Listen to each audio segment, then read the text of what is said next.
Hi, I'm Kevin Castaneda, and this is Kev's Mindset. And today we're going to be talking a little bit about personal finance, especially for teenagers. Now, when you're a teenager and you start earning income, you're starting to make a decent amount, you have virtually no expenses until you get your car, etc. But for the time being, when you first get your job, let's say you're around 15 years old, you have virtually no expenses. Let's say you're working a couple days a week, you're pulling in around $300-400 a week. So you're making, give or take, 12 to 1500, something along to 1600, something along those lines. So you're making a decent amount a month, right? You can use that on whatever you want, you can spend, you feel like you're on top of the world, because with such low expenses, a decent amount of money, it feels like a decent amount of money. So we're going to be talking about all the different things that you can do, the different ways you should spend your money, save your money, invest your money, etc., just to set you up in the right path. Because I know personally I've struggled with this in the past, especially in the past couple months. So first off, you want to start off by figuring out, make sure it's a job you enjoy, make sure it's a job that you're making a decent amount of money at, make sure you're being treated well, etc., right? Then let's say you're making, we'll go with $1,500 a month, which means you're probably working around 5 days a week, meaning right after school. So you're working pretty hard at this point. So you're making $1,500 a month.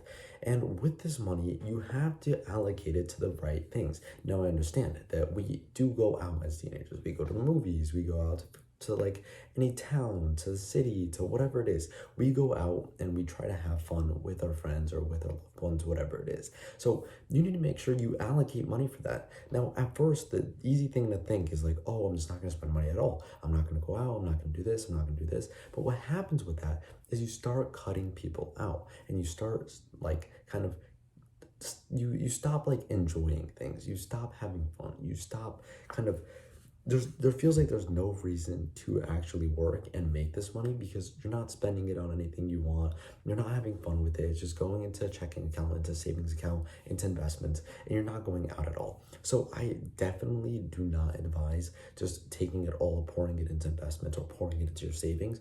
I suggest you allocate 10-15% towards, having fun. So if you're making 1,500 a month, I mean, you're spending anywhere from 150 to like 225, something along those lines, per month. And I think that's quite a substantial amount to have some fun and have a good time and still be able to go out and, spend money and do things. And then let's say you get your car. Now, with your car, it's a little more expensive because now you have gas, you have insurance, you have to buy the car, you have all these different things. Now, if you're a person who really likes your car and wants a nice car, etc., it's a passion for you. So I would allocate some money to upgrades or to just working on the car, fixing the car, building the car, whatever it is. But if it's a hobby for you, if it's a passion for you, then I definitely would tell you to allocate some money. But I would never try and pass that 30 to 50% threshold of saving and investing. Now, here's why. Let's say you're making those $1,500 a month. Now, 10% is 150 times dude, this is, let's say 50% of it, which is 750. Yeah.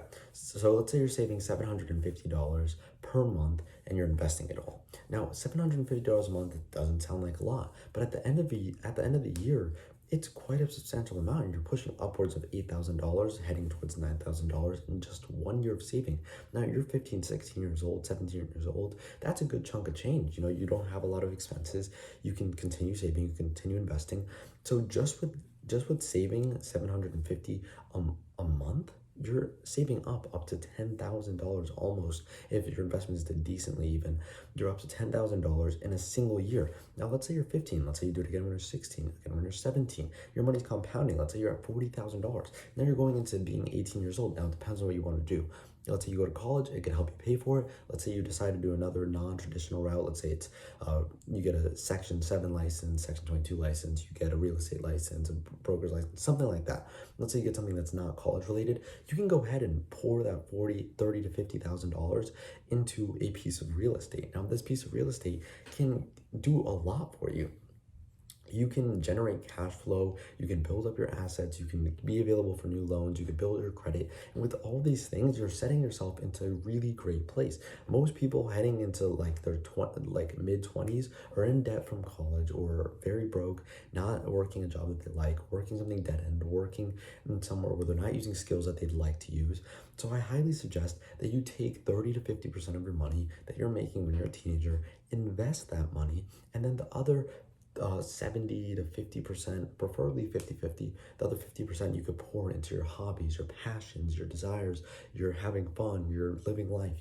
With those things, with that quantity of money, you can live a pretty fun, like interesting, have a great time as a teenager, still live your life, but also be able to invest and build up your capital so that by the time you're at a decent age, you can pour it into, whether it's a property, whether you keep it in stocks, whether you buy or whether you start a business, whatever it is you want to do with that money is up to you, but make sure you're putting that money to work for you, because you don't want to go into being 18, 19, 20 years old and have $0 to your name, having spent all of it to have a good time in high school and having absolutely no money to your name. So make sure that you're continuously investing, continuously building things up. And of course, there's setbacks. For me personally, I saved up a pretty sizable amount of money, up to about 10 grand in about a year. And the plan with that money was, I'm going to continue investing it. But then I found a car that caught my eye. I'm pretty passionate about cars at this point.